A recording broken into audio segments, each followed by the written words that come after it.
Welcome to Mahik videos. Chicken கிவி பண்ண தேவையான பொருட்கள்: தக்காளி, வெங்காயம், கொத்தமல்லி தழை, பச்சை மிளகா. இதுக்கு முதல்ல குக்கிங் ஆயிலை ஒரு பேனில் வச்சுக்கோங்க.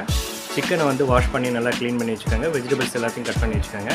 இதுக்கு தேவையான மசாலா பொருட்கள் பார்த்தோம்னா சில்லி பவுடர், தனியா பவுடர், அப்புறம் மஞ்சத்தூள், அதுக்கப்புறம் இஞ்சி பூண்டு பேஸ்ட்.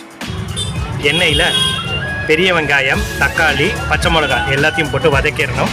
இதில் இஞ்சி பூண்டு பேஸ்ட்டு, தனியாத்தூள், மிளகாத்தூள், மசாலா ஐட்டம், சிக்கன் மசாலா போட்டுட்டு அதை ஒரு தடவை வதக்கிடணும். அதுக்கப்புறம் சிக்கன் உள்ளே போட்டுட்டு அதை தண்ணி தேவையான அளவு ஊற்றிட்டு நம்ம க்ளோஸ் பண்ணி வச்சிடலாம். இது வேகிறதுக்கு ஒரு 15 மினிட்ஸ் ஆகும். இது ஆனதுக்கப்புறம் ஓப்பன் பண்ணிவிட்டு நம்ம கொத்தமல்லி போட்டுட்டு நம்ம இது எல்லாத்துக்கும் சர்வ் பண்ணி டேஸ்டியாக சாப்பிட்லாம்.